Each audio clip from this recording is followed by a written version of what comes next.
사회가 또 여러 가지 일들이 일어날수록 계속 관심은 정의와 공의입니다. 공평하냐 이거죠 사실. 그리고 공정하냐 이 얘기를 전 사회적으로 하고 있고 전 세계적으로 하고 있는 것 같습니다. 전 세계 역사를 보면 이 공평과 또 이 정의를 위해서 공의를 위해서 수많은 노력들을 해왔습니다. 인간들이 막 어떤 자기가 부를 누리고 뭐 힘을 가졌다 해서 그것이 영원하지 않다는 걸 또 깨닫게 되고, 또 가난하고 어려운 이웃들을 보며 어떻게든 그들을 도와야겠다는 생각들이 들기도 하였다는 겁니다. 그래서 수많은 역사 가운데 그런 노력들을 해왔지만 또 결국에 나왔던 것들은 뭘까요? 계급 사회를 만들고, 또 오히려 빈부격차는 더 커지고, 뭐 민주주의와 자본주의가 좋다라고 하지만 결국 여기 안에서도 이 빈부의 차이가 너무 크다는 것을 알 수 있습니다. 어떤 사회학자가 북한이 우리가 보통 금방 망한다 뭐 그런 얘기들을 합니다만, 이렇게 지속되는 이유가 두 가지라는 거죠. 첫 번째는 사상교육, 그러니까 이 생각에 이 지배를 당하는 요소들이 있기 때문에 이게 쉽게 고쳐지지 않는다. 두 번째, 이 사람도 가난하고 저 사람도 어떨까요? 가난하다. 그러니까 다 똑같이 가난하니까 이 사회가 바뀌어야 되는데 바뀌지 않는다는 거죠. 물론 뭐 최근에 연변이나 뭐 이 중국 근처에서 이 암시장 같은 게 일어나서 거기서 떼돈을 벌어가는 사람들이 있다라는 거죠. 북한 사람 안에서도. 그것들은 그 빈부 안에서 또 이 북한 사회 안에서 그런 일들을 뭐 주장하고 또 재빠르게 그런 행동들을 하는 사람입니다. 근데 또 떼돈을 벌었다고 말씀드렸잖아요. 근데 얼마나 벌까요? 근데 우리나라의 뭐 일종의 최저 시급도 안 되는 게 떼돈이라고 말하는 거죠. 우리나라에 비교하면 뭐 말도 안 되는 거죠. 근데 거기 북한 사회 안에서는 엄청난 이 돈을 벌기도 한다라고 합니다. 근데 그럼에도 사회가, 우리 한 10년 전에도 북한 야 저러다가 이 확 뒤집어지는 거 아니야? 뭐 그런 얘기들도 했습니다. 북한 사회가 바뀐다. 탈북민들도 워낙 많고 막 그러니까 막 이런 일이 있는 거 아닌가 했지만, 또 탈북하지 못하도록 엄청 또 강화해서 막아버리고 중국의 협조도 다 이렇게 받아서 더 조이고 뭐 이러니까 더 이상 또 이 많지 않게 되고, 뭐 여러 가지 무너질 듯한데도 무너지지 않아요.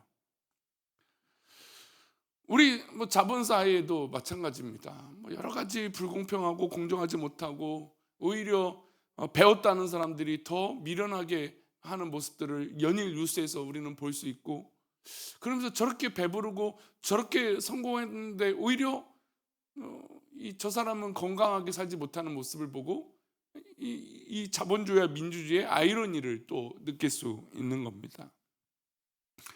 오늘 본문의 이 주인공은 솔로몬입니다. 근데 솔로몬도 아버지를 이어서 한 나라를 다스리게 되죠. 이스라엘을 다스리게 됩니다. 근데 이 솔로몬에게 고민이 있었어요. 지금 말씀드린 대로 공평한가? 그리고 공정한가? 그리고 모두 다 이왕 왕이 됐으니까 모두 다 잘 먹고 잘 사는 사회가 되고 싶어요. 근데 그걸 꿈꾸는데 그게 쉽냐 이거죠. 그렇게 지혜의 왕도 그게 쉽지 않다라는 것을 깨닫게 됐다는 겁니다. 그래서 이 시편에 이런 말씀으로 시작을 합니다. 우리 1절 말씀 그런 의미로 다시 보겠습니다. 하나님이여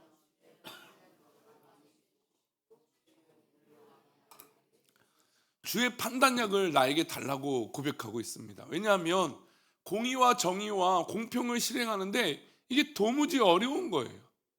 그래서 하나님의 판단력을 나에게 달라고 이야기를 하고 있는 것입니다. 그리고 공의, 모든 사람들이 이것을 수납하고 받아들이는 게 쉬운 일이 않기 때문에 하나님께서 나에게 이 좋은 판단력을 주시고 또 이 공의를 왕의 아들, 즉 다윗의 아들인 이 솔로몬에게 달라고 말씀하고 있는 겁니다. 그는 주님의 판단력, 하나님의 공의를 구하고 있습니다. 자신의 판단력으로는 한계가 있다라는 겁니다. 하나님의 판단으로 이 많은 백성들을 재판하게 해주시고 지혜를 달라고 기도했고 또 지혜를 받았지만 그럼에도 그게 쉬운 일이 아니라는 것이죠. 그래서 그는 좀 더 구체적으로 하나님께 기도합니다. 2절입니다. 함께 읽겠습니다. 그가 주의 백성을 공의로 재판하여 주의 가난한 자를 정의로 재판하리니. 재판을 하는데 공의와 정의가 문제였습니다. 아니, 재판은 당연하게 정의와 공의가 있어야 되는 거 아닙니까? 근데 이 재판의 문제가 공의와 정의가 실현되지 못한다는 걸 알게 됐다는 겁니다. 법에 의거해서 정확한 판단을 내린다고 했는데 시간이 지나고 또 상황이 바뀌고 보니까 곰곰이 생각해 보니까 그것이 또한 정의가 아니에요. 우리가 그런 이 생각들, 이 역사들을 보잖아요. 그때는 맞는데 지금은 틀린 거예요. 그때는 틀렸는데 지금은 맞는 게 있죠. 그러니까 인간이 정해놓은 이 정의와 법이 그래서 한계가 있다라는 겁니다. 그러니까 솔로몬도 그때는 굉장히 정의롭고 공의롭다고 생각해서 판단하고 생각했지만 결국 시간이 지나니까 또 그렇지 않은 것들도 있다라는 것이죠. 인간 왕들이 세상 나라를 다스리는 공의는 법에 의지합니다. 그런데 말씀드린 대로 이 법이 완벽하지 않다라는 거죠. 진리가 아니라는 것이죠. 하나님의 법은 말씀에 따른 정의고 말씀에 따른 공의입니다. 하나님의 말씀은 세상의 정한 법과는 다른 것이죠.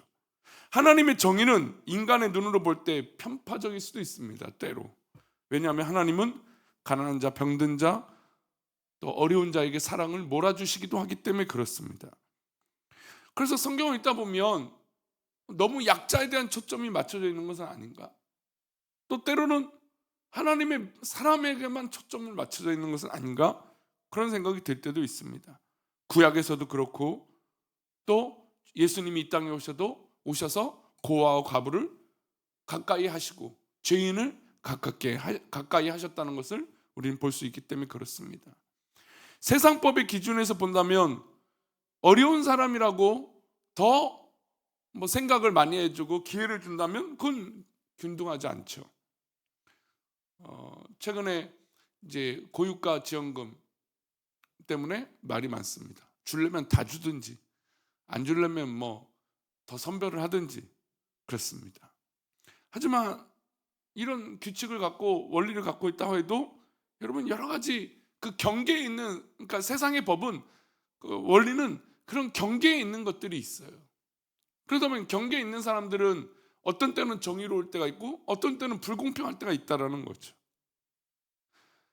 하나님의 공의는 사회적으로 돌보아줘야 한다는 그 자신의 어떤 그런 모습들, 인간들은 연약한 그들의 모습들, 연약하고 가난한 자들을 사회적으로 돌봐줘야 한다는 것이 이것을 공의로 말씀하실 때가 있다는 겁니다. 어린아이들에게 세상이 더 많은 관심을 가지고 어린아이들에게 더 많은 시간을 할애하고 그들의 삶을 뒤에서 또 위에서 공동체가 힘써야 된다. 사랑을 베풀어야 된다. 이게 정의예요. 나이 든 사람, 청년들, 장년들, 어린아이들을 똑같이 대우한다면 이것이야말로 정의가 아니라는 것을 말씀하시기도 합니다. 오늘 우리 교회 공동체에서도 올바른 하나님의 공의와 정의가 세워지고 또 이루어지고 있는지 돌봐야 됩니다. 하나님의 교회에서 올바른 정의는 더 연약하고 약한 자들, 소외된 자들에게 관심을 가져야 됩니다. 저도 그런 고민들이 늘 있어요. 목사로서 어려운 사람, 연약한 사람 더 돌봐야 된다. 근데 연약한 자라고 해서 돌보는데 또 괜찮겠지 하는 사람들도 어려워질 때가 있어요. 그게 늘 딜레마예요. 나는 분명히 연약한 자들을 돕고자 하는데 그것이 바라보는 그 사람도 연약한 자가 되는 경우들이 있기 때문에 그렇죠. 교회 안에서는 또 그런 일들이 종종 있습니다. 솔로몬은 이제 그게 고민인 거죠. 자기가 정말 지혜롭게 판단해서 공의를 행하고 정의를 행했다고 생각했는데 그렇지 못하는 일이 계속 드러나니까. 그래서 솔로몬은 하나님 앞에서 하나님의 법에 의거한 공의와 정의를 하나님 앞에 요구를 하고 있는 것이죠. 이것이 이루어질 때 어떤 일이 벌어지는지 3절이 기록하고 있습니다. 3절 말씀입니다. 의로 말미암아 산들이 백성에게 평강을 주며 작은 산들도 그리하리라. 그러니까 인간의 공의와 정의로는 해결할 수 없지만 하나님 주신 그 공평과 정의는 그들에게 뭘 줍니까? 평강을 주고 은혜를 주고 기쁨을 준다라는 겁니다. 하나님의 의가 이루어질 때 모든 산들이 백성들에게 평강이 가득하게 된다는 겁니다. 백성들을 둘러싸고 있는 환경이 백성들이 원망이 없도록 평강을 허락한다는 거예요. 그러니까 산들도 그러한다는 건 우리들 주변에 있는 그 환경이 지금 이들을 돕고 있게 된다라는 겁니다. 하나님의 평강이 그런 의미라는 것이죠.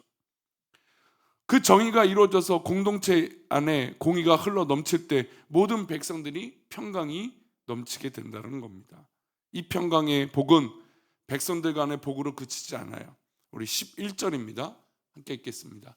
모든 왕이 그의 앞에 부복하며 모든 민족이 다 그를 섬기로다. 하나님의 정의가 이루어지면 모든 열방의 왕들도 모든 민족이 하나님을 경외하고 하나님을 따르게 된다는 겁니다. 주변의 왕들도 그 나라의 왕을 향하여 무릎을 꿇고 그를 섬기게 되는 것, 그런 모습들처럼 하나님의 공의가 이루어지면 하나님 앞에 모든 왕들도 모든 백성들도 무릎을 꿇고 하나님 앞에 나아가게 된다는 것이죠. 또한 이것으로 끝나지 않습니다. 하나님을 향한 찬양과 찬송으로 이어지게 됩니다.